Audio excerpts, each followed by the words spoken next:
बहुत से मंदिरों में तो देखता हूँ मुंह में इतना मीठा ठूस देते हैं कि आप जाइए तो उनके मुंह को साफ करना पड़ता है। और मैं अक्सर साफ भी करता था कि पता नहीं कैसे लोग हैं, मार भर देते हैं। अरे आगे रखो, उनको जो भाव है तुम्हारा वो भाव वो स्वीकार कर लेंगे, क्या उनके मुंह में ही घुसेड़ के खिलाओगे? इसी कारण से हमारे ऋषि मुनियों ने चरण को मंदिर में स्थापित कराया कि हर व्यक्ति मूर्ति को ना छू सके, अपनी श्रद्धा चरणों में ही व्यक्त करे। अब बहुत से लोगों में निगेटिविटी बहुत होती है, जिसके कारण अगर वे मूर्ति छूते हैं तो मूर्ति की सुंदरता में भी ह्रास होने लगता है। तो इन सब चीज़ों से बचाव के लिए हम अपनी वेदना, अपनी भक्ति, अपना भाव सब कुछ चरण पे ही व्यक्त करें। और मंदिर में तो चरण जैसे भी पूजा करके सिद्ध करते होंगे, या जो भी पूजा उसी टाइम करके वो करते होंगे, लेकिन हम चरणों को घर में कैसे वो करके कि वे हमारे लिए लाभदायी हो जाए। हम जैसे कि मैंने कहा कि जो भी आमद हो, जितना भी रुपया आया है या धन आया है, वो पहले चरणों को ही अर्पित करें। उसके बाद अपने स्थान पे उसको जहाँ भी सुरक्षा से रखना है आप रखो, लेकिन पहले प्रभु को ही अर्पित करो। अब अगर हम चरणों को अर्पित करते हैं तो उन चरणों से हम वह लाभ कैसे लें कि हमारी उन्नति तीव्र गति से हो। या भी मतलब चरण की पूजा आरंभ, साधना के आरंभ से कर रहा हूँ, लेकिन तब वह ज्ञान नहीं प्राप्त। इसी से कहते हैं जब समय होता है तभी वह ज्ञान प्राप्त होता है, तभी आप उस मार्ग पे आगे बढ़ पाते हैं। वरना तब तक आपके सामने मार्ग भी होगा, तब भी आपको ज्ञान नहीं होगा कि मैं इस मार्ग पे बढ़ूं। या ठीक वैसे ही है जैसे मैं चरण पूजा करता रहा लेकिन ज्ञान नहीं था, अब वह ज्ञान प्राप्त हुआ। तो हम चरणों को पूजा करें, किस दिन करें, कैसे करें, उसकी जागृत कैसे करें और कब कब करनी है, ये सब बातें आवश्यक होना है जानकारी के। अगर इनकी जानकारी नहीं होगी तो हमको वह चरणों से लाभ नहीं प्राप्त होगा, क्योंकि हमें पहले उन चरणों में ही अपने भाव को व्यक्त करना। और मेरे जितने भी बच्चे जुड़े हैं उनको चरण पूजा के विषय में पता भी है। और चरण पूजा के विषय में मैंने चरण पूजा के नाम से एक वीडियो 2021 में ही बोला था। तब मैं आपके सामने जैसे आज बैठ के बोलता हूँ, तब बच्चा फोटो लगाता था और सिर्फ मेरी वाणी चलती थी। एक भय होता है कि कैसे सामने आए, जिसको अनुभव नहीं होता है तो उसको एक हिचक लगती है, लेकिन बच्चों के उससे सामने आया तो वह हिचक दूर हुई। शायद ये भी प्रभु की ही कृपा है कि वे धीरे धीरे उस लायक बनाते गए। तो जब उस समय का वीडियो सुना तो मेरे को लगा कि बताओ, इसमें तो मैंने कुछ इतना बोला ही नहीं है, लेकिन चरणों को कैसे अपने भाव, जबकि भाव व्यक्त करता था, डेली चरण नहीं, लेकिन हर शुक्रवार को चरण का निर्माण होता था और हर शुक्रवार को श्रृंगार होता था, अच्छे से भोग लगा। शुक्रवार का दिन माँ के लिए बहुत लाभदायक। तो पहले मैं 2 चरण, मतलब एक सेट प्रभु के चरण, उसके बगल में एक सेट माँ के चरण, ऐसे बनवाता था कि माता पिता दोनों के ही चरण स्थापित हैं। लेकिन जैसे जैसे आगे बढ़ा तो यह ज्ञान हुआ, और हम लोग सभी जानते भी हैं और कहते भी हैं कि हर व्यक्ति, चाहे स्त्री हो तो कहते हैं तेरा दाहिना पक्ष तेरे पति का है, बायां पक्ष तेरा है। पुरुष है तो बायां पक्ष स्त्री का है, दाहिना पक्ष तेरा है। तो उसी तरह से जब चरण एक सेट है बना तो उसमें दाहिना चरण प्रभु का है, बायां चरण माँ का है। तो हम एक चरण प्रभु के, एक चरण माँ के क्यों बनाए? हम सिर्फ एक चरण बनाए, ये हो गया पिता का, ये हो गया माँ का। तो हमें पूरा भाव भी व्यक्त करने में आसानी होगी।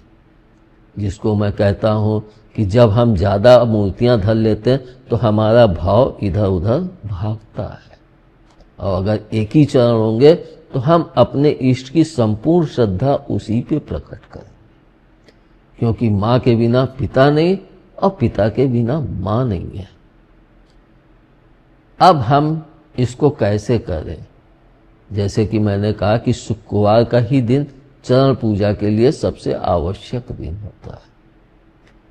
तो हम शुक्रवार के दिन एक थाली लें पीतल की, और उसमें बीच में चरण बनाएं, और उसके पश्चात जब चरण को रोली हल्दी मतलब ऐसे बनाएं कि जैसे कहते हैं ना कि प्रभु के चरण लालिमा युक्त होते हैं, तो ऐसा ही झलके, पीला भी हो और लालिमा युक्त हो। तो इस तरह से हम उस चरणों का निर्माण करें। इसके पश्चात हम प्रभु के आगे नहीं, लेकिन हम उन चरणों को ऐसे रखें कि उनका मुंह दक्षिण दिशा की तरफ। आप ये भी सोच सकते हैं कि अभी तक दक्षिण दिशा की तरफ पूजा करने को मना कर रहा है, लेकिन चरण पूजा के लिए दक्षिण दिशा ही क्यों उपयुक्त कही? क्योंकि चरण अदृश्य है, और प्रभु जब उत्तर दक्षिण और 3 दिशाएं मान रहे हैं तो चौथी दिशा भी तो प्रभु की है। अब वे अदृश्य रूप में हमारा मार्गदर्शन कर रहे हैं, तो अदृश्य की दिशा तो दक्षिण ही मैं कहता आया हूं। तो हम चरणों के बाद जैसे चरण बना के थाली में रख लिए, उसके बाद हम दक्षिण दिशा की तरफ मुंह करके 3 दीपक कड़ू तेल के जलाएं। हालांकि आप अगर रेखा खींचना चाहें तो रेखा खींच सकते हैं, लेकिन मैं रेखा नहीं खींचने को, क्योंकि वह उचित नहीं है। सिर्फ इस अंदाजे से कि चरणों के आगे एक कड़ू तेल का दीपक, 2 दीपक ऐसे पीछे थाली के, और वह त्रिभुज के आकार में बन जाए, मतलब 2 पीछे 1 आगे, और उसके आगे मतलब ये 3 दीपक तो त्रिभुज पे हो गए, और इसके आगे 1 दीपक देसी घी का रख के प्रज्वलित करें, क्योंकि हमें इस संसार के लिए चाहिए। तो जब हमें इन सब चीज़ों के लिए, जब अदृश्य शक्ति या उसके लिए, तो हम कड़ू तेल का प्रयोग करते हैं, मगर जब प्रत्यक्ष में हमें प्रभु या माँ से कुछ चाहिए होता है तो हम देसी घी का ही प्रयोग करते हैं। वैसे तो आजकल देसी घी भी शुद्ध मिलना बड़ा मुश्किल होता है, लेकिन फिर भी सस्ता वाला मत लेना, अच्छा लेना जो महंगा हो। नहीं तो सस्ता तो 150 रुपये किलो तक आ रहा है। अब 150 रुपये किलो में कौन सा देसी घी है, मेरे को तो समझ में ही नहीं आता है। शायद इसीलिए हलवाई के यहाँ जन्म दिलवा के कि इन सब चीज़ों का ज्ञान हो जाए। अच्छा है प्रभु ने मार्ग दिखाया।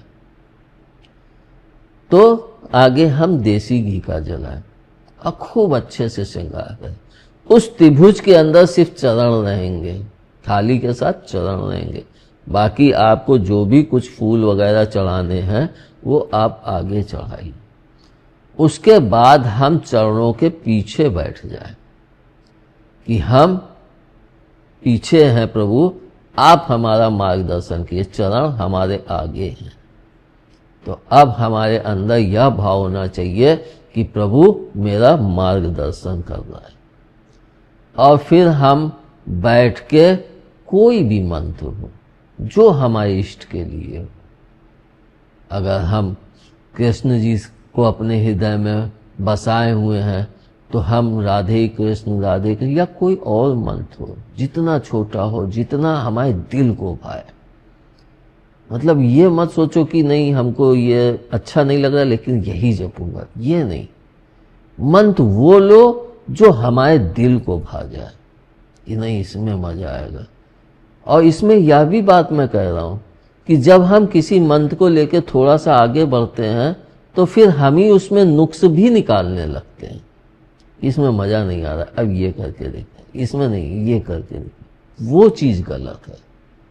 हम किसी भी मंत्र को बहुत अच्छे से चुने। जैसे मैं कहता हूं कि कोई भी चीज को खूब छान के, तब उसको खूब समझ के, तब उसको प्रयोग में लो, तब उसके प्रति अपने शीश को झुकाओ।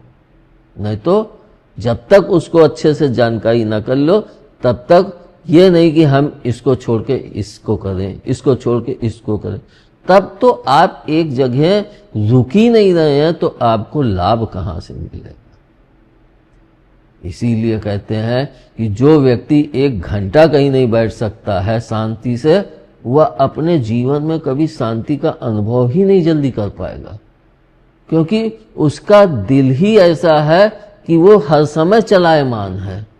तो जब उसका दिल चलायमान है तो उसको शांति कहाँ से मिलेगी। वो बैठा भी है तब भी सोच रहा है कहीं और दुनिया में, यहाँ बैठा है दिल्ली की सोच रहा है, यहाँ बैठा है कलकत्ते की सोच रहा है। थोड़ी देर सोच लो, कभी इसको भी तो रेस्ट करने दो। शायद नींद ना हो, प्रभु ने रात ना बनाई हो, तो हम लोग दिमाग को भी आराम ही ना करने दें। और बहुत से लोग नहीं करने देते हैं। और कब नहीं करने देते? जब उनके सामने कोई समस्या होती है, जब उनके सामने कोई खुशी होती है, या तो खुशी हो बहुत, उत्साह, विवाह है तो कल रात भर जग रहे हैं, मेरी शादी होने वाली, ऐसा होगा ऐसा होगा, तो खुशी में फिर नींद चली जाती। और या फिर दुख में, दुकान खोली नहीं चल रही, दुख में रो रहे हैं, रात में रो रहे हैं, दिन में रो रहे हैं, नींद है ही नहीं। यानी हम तभी रोते हैं जब हमें खुशी मिलती है और या फिर दुख मिलता है। और हम कहते भी हैं, कुछ लोग बहुत प्रसन्नता होती, कहते हैं कि आपका बेटा फर्स्ट डिवीजन पास हो गया, पोजीशन, डिवीजन तो बहुत आती, फर्स्ट पोजीशन, तो बड़ा खुश होता है, तो उसके आंसू अपने आप गिरने लगते हैं। तो व्यक्ति कहता है आपका तो बच्चा पोजीशन प्राप्त कर लिया, उसके बाद आपके आंसू? तो कहता है ये खुशी के आंसू हैं, जो मैं नहीं कर सका वो मेरे बच्चे ने किया, खुशी के आंसू। और जब दुख होता है तब तो रोने के तमाम ढंग है। कोई चिल्ला के रोता, हाय दैया ये कैसे कर दिया, हाय मैया ये क्या हो गया। तो रोने के ढंग तो तमाम है। उसी तरह से खुशी का भी इजहार करने के ढंग तमाम है। लेकिन खामोशी की खुशी आंसुओं से ही व्यक्त होती है, और खामोशी का रुदन भी आंखों से ही व्यक्त होता है। इसलिए हमारी आंखें खुशी और गम दोनों में ही रोती हैं। यानी वे यही संकेत देती हैं कि खुशी में भी इतने खुश ना हो कि भूल जाओ, और गम में भी इतने गम ना हो कि हमारे सामने कोई और मार्ग ही नहीं है। जहां मार्ग समाप्त होता है वहीं प्रभु एक मार्ग खोल देते हैं। तो हमने त्रिभुज के हिसाब से दीपक रख लिए, आगे देसी घी का दीपक रख लिया, और प्रभु का श्रृंगार खूब अच्छे से करो। चरणों का नहीं, प्रभु का श्रृंगार करो। और चरणों की जो पूजा करनी है वो हम इन 3 दीपक के अंदर नहीं, जो देसी घी का दीपक है उधर साइड से खड़े होके उनके चरणों में फूल है, भोग है, जो कुछ भी अर्पित करना है आगे साइड पर। अब हम पीछे बैठ के जब जप करें तो जैसा कहा जो भी आपको लगे उस जप को कीजिए। लेकिन यहाँ पे एक बाधा सबसे बड़ी है। वह बाधा क्या है? गुरु पिता। यानी हम किसी भी मार्ग में चलते हैं तो हमको गुरु की आवश्यकता होती है, ताकि वह उस मार्ग में हमारा मार्गदर्शन कर सके। और मैं कहता भी रहता हूँ कि गुरु करो छान के, और जब छान लो खूब अच्छे से तो पूरी तरह से उसके आदेशों का पालन करो। और जब हम इस जप को करेंगे तो हमें भी गुरु की आवश्यकता होगी, ताकि वो पिता तो मेरा मार्गदर्शन करेंगे ही, क्योंकि मैं उनसे प्रार्थना कर रहा हूँ, लेकिन उस पिता के मार्गदर्शन के लिए हमें उस तक पहुँचने के लिए वह भाव व्यक्त करने का अनुभव एक गुरु ही करा सकता है। यानी हम स्वयं नहीं कर पाएंगे, कोई ना कोई हमें गुरु करना ही पड़ेगा। और अगर गुरु होता है तो हमारी यात्रा भी तीव्र गति से होती है, जैसे कि सुपर फास्ट ट्रेन और पैसेंजर ट्रेन। और मैं ये भी कहता हूँ कोई आवश्यक नहीं है कि आप गुरु करो, लेकिन आप मंत्र करेंगे तो आपको उससे भी लाभ होगा, लेकिन वो बहुत धीमी गति से हो, क्योंकि आपको उस मार्ग का अनुभव ही नहीं है। वह अनुभव गुरु को है। गुरु होता है तो वो बताता है कि देखो इस तरह से करो तो तुम्हारी और तेज गति प्राप्त होगी। लेकिन इसके लिए हमें गुरु के प्रति भी पूर्ण श्रद्धा होनी चाहिए। आजकल लोग क्या कहते हैं कि पैसा चढ़ाए वो, अरे मैं ही तो कर रहा हूं, तो उनके अंदर वो भक्ति नहीं है। भगवान के प्रति भक्ति प्रकट करने से पहले हमें वह भक्ति अपने गुरु के प्रति, अगर हमने भक्ति प्रकट की और हमारा गुरु प्रसन्न हो गया तो भगवान तो प्रसन्न ही हो जाए। तभी तो कहा गया है ना, गुरु गोविंद दो खड़े काके लागो पाओ, बलिहारी गुरु आपने गोविंद दिया। बताया कि गुरु और प्रभु दोनों ही खड़े हैं, लेकिन मैं पाँव किसको लूँ छू? पहले गुरु के छू या गोविंद के, भगवान के छू? लेकिन हमारे गुरु अगर इतने वो हैं तो उन्होंने बताया कि नहीं, तू पहले इनके छू ले। प्रभु के छुएगा तो मेरे को तो मिलेगा ही मिलेगा, लेकिन जब वो सामने खड़े तब गुरु बोल रहा है।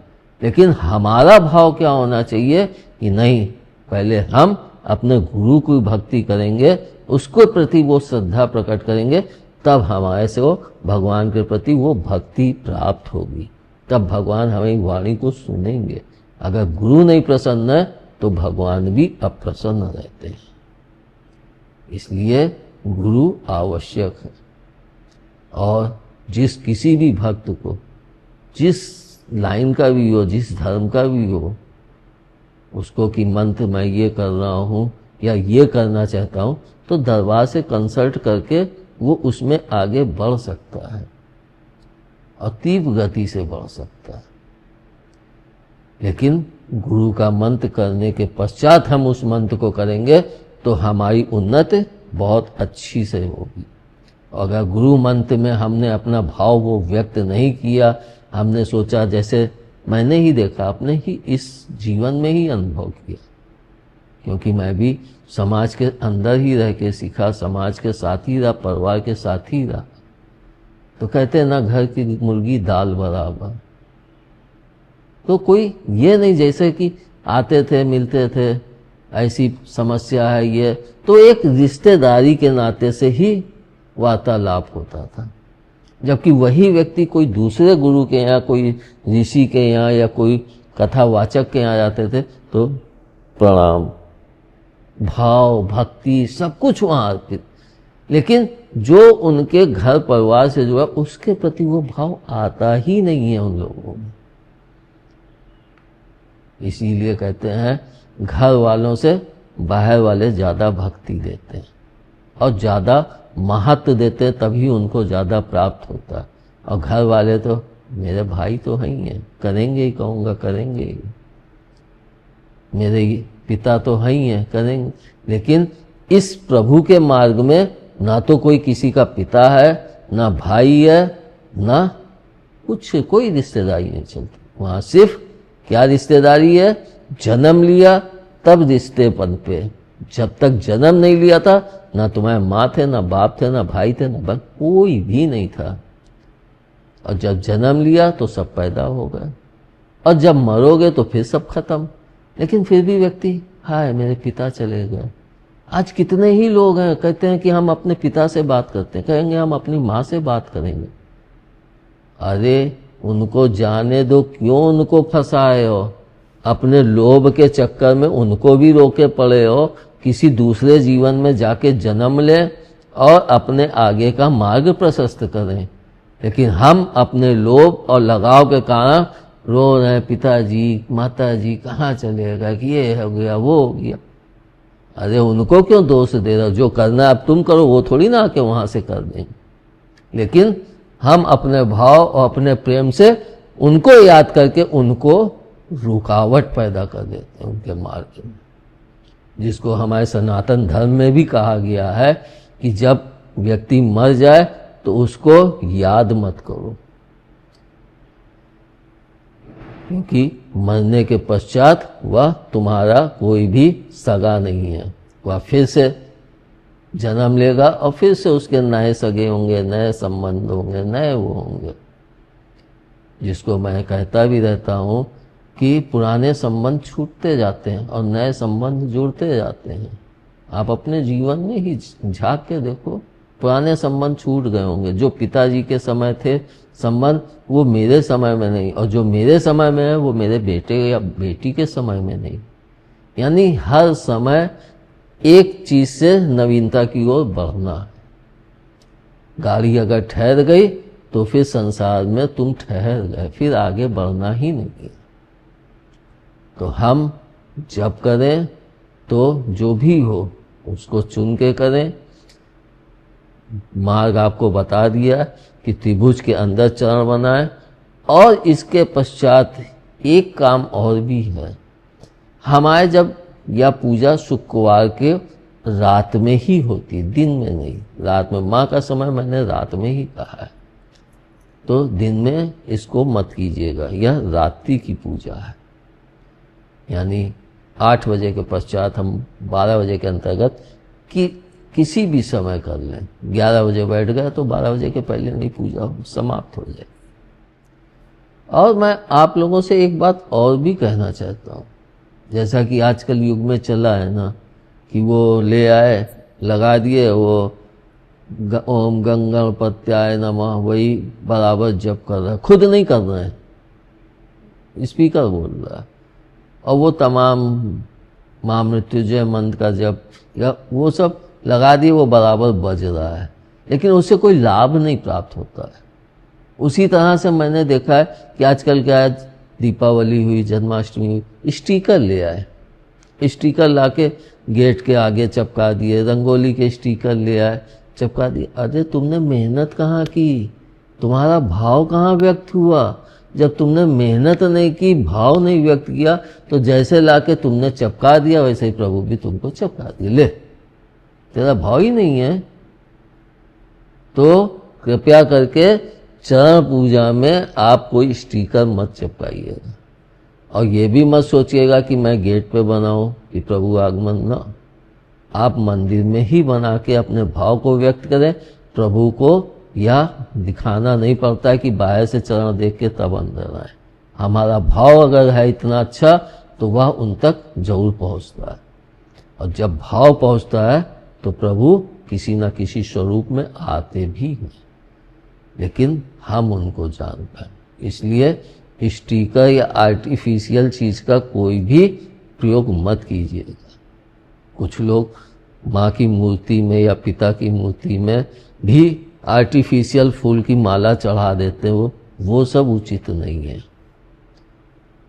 जो भी चीज चढ़ाना, जो भी चीज वह प्राकृतिक से उत्पन्न हुई, फूल हो या रोली हो, हल्दी हो, इन सब प्राकृतिक से ही उत्पन्न हुई चीजों से बनते हैं, ना कि स्टिकर लाके चिपका दो। तो स्टिकर कभी भी प्रयोग मत कीजिएगा पूजा में। कुछ बच्चे यह भी कह सकते हैं कि मुझे तो बनाना नहीं आता, तो मैं चरण कैसे बनाऊं? इसके लिए भी मैंने एक विधि पहले बताई थी, लेकिन आज फिर उसी विधि को मैं बताता हूं कि जो व्यक्ति चरण बनाना, तो एक तस्तरी में घोल को बना लिए, उसके बाद उसमें दोनों मुट्ठी ऐसे करके उसमें यूं मतलब मान लो ये तस्तरी है, इसमें ऐसे घोल में डुबो दिए।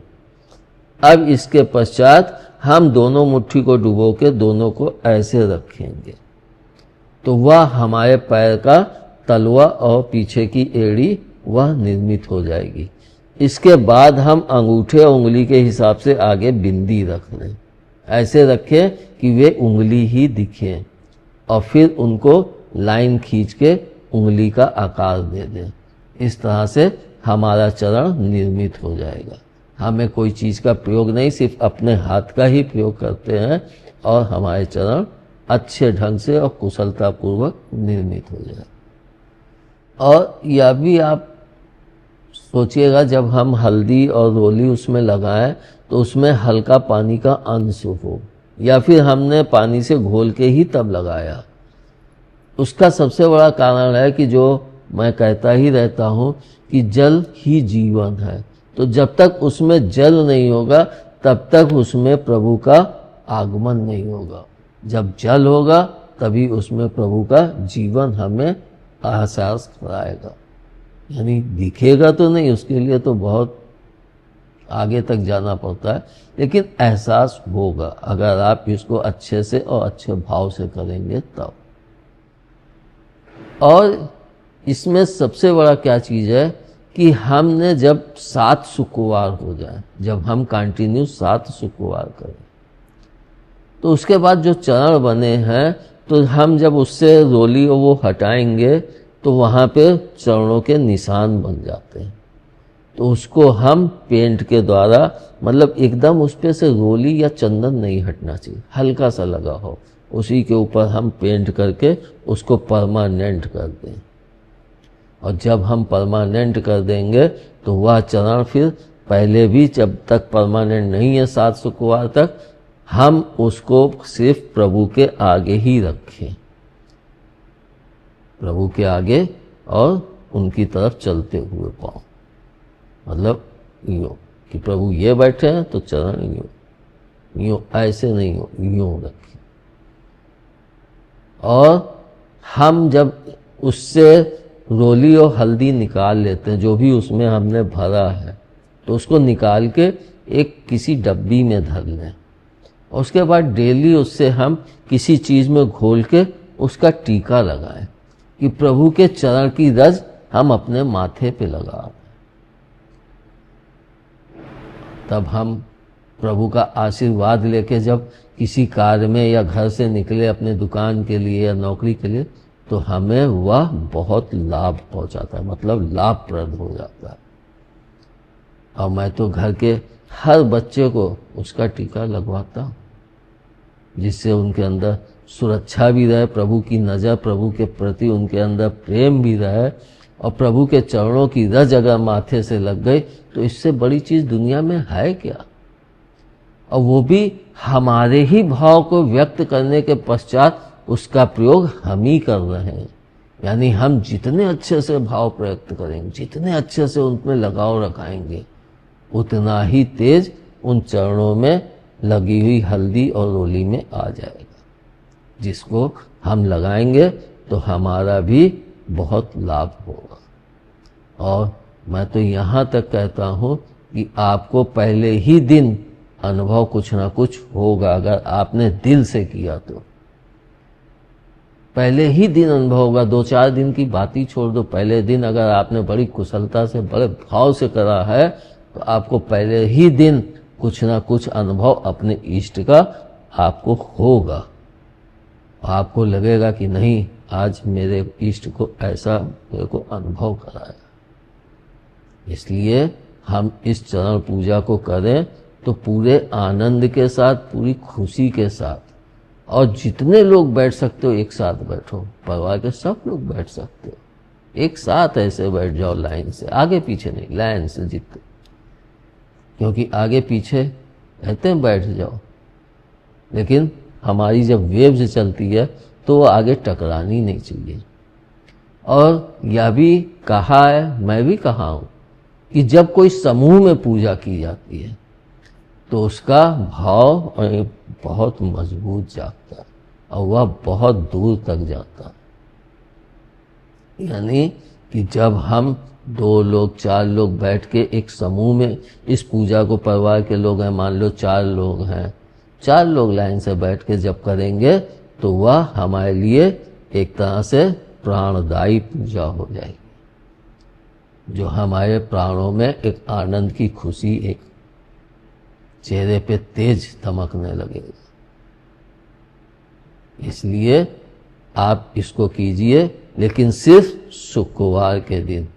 और जब आपको लगे कि नहीं मेरे को गुरु का मार्गदर्शन चाहिए, तो आप फ़ोन करके मंत्र भी पूछ सकते हैं, और इस दरबार के गुरु मंत्र को करते हुए आप अपने लक्ष्य को भी प्राप्त कर सकते हैं।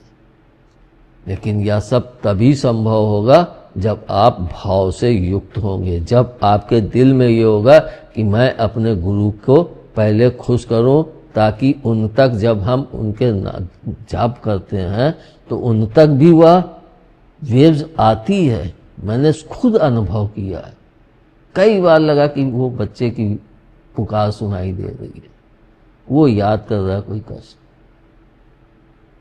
तो वह सुनाई देती है। तभी गुरु दौड़ पड़ता है कि हमारा बच्चा कठिनाई में है, फिर वह प्रभु से प्रार्थना। इसलिए सबसे पहले गुरु को प्रसन्न करो, गुरु पिता को प्रसन्न करो, फिर प्रभु अपने आप प्रसन्न हो जाए। लेकिन गुरु पिता उन्हीं को प्रसन्न करना जो गुरु पिता सही हो और हमारा मार्गदर्शन सही ढंग से कर रहे हो, क्योंकि आजकल गुरु भी बहुत लालची और बहुत ही ढोंगी भी पड़े हुए हैं। ऐसा नहीं है कि नहीं, मैं इसीलिए कहता हूँ कि आपको पूछिए, घर में ही बैठ के कीजिए, और जब आपको लाभ मिले तब आपको जो भी गुरु के प्रति भाव हो वो भाव प्रकट कीजिए। लेकिन घर में ही कीजिए। घर को ही मैंने कहा है कि मंदिर है एक मंदिर। हाँ, मंदिर में जाओ, जो भी इष्ट है, हफ्ते में एक दिन या जो भी आपकी इच्छा हो आप जाइए, वहाँ पे तो हमें एक और अच्छी वेव्स मिलती हैं। लेकिन हम घर में उनकी पूजा अच्छे से करें, और ये शुक्रवार की पूजा अवश्य करें। शुक्रवार बहुत ज़्यादा प्रचलित भी है और इसका बहुत महत्व भी है। इसको हम ऐसे देख लें, हमारे यहाँ जितने भी देवियों की पूजा है सब शुक्रवार के दिन होती है। चाहे आप संतोषी माता के ले लिए, चाहे आप लक्ष्मी जी के ले लिए, आप जितनी भी देवियों की पूजा वो अधिकतर सब शुक्रवार के ही दिन होती है। और उसी तरह से मुसलमानों में शुक्रवार के दिन जो नमाज अदा की जाती है, तो बाकी दिन वो लोग जाएं चाहे ना जाएं, लेकिन शुक्रवार की नमाज वो जरूर अदा करेंगे। यानी उन्होंने भी शुक्रवार को ही पकड़ा है। इसलिए मैं कहता हूँ कि शुक्रवार को पकड़ो और चरण पूजा के उससे पकड़ो, ताकि प्रभु माँ का चरण की रज हमें भी प्राप्त हो और हम इस संसार में अच्छे से और कुशलता पूर्वक आनंदमय जीवन जी के तब प्रभु के समर्पित हो। धन्यवाद। जय महाकाल। जय महाकाल।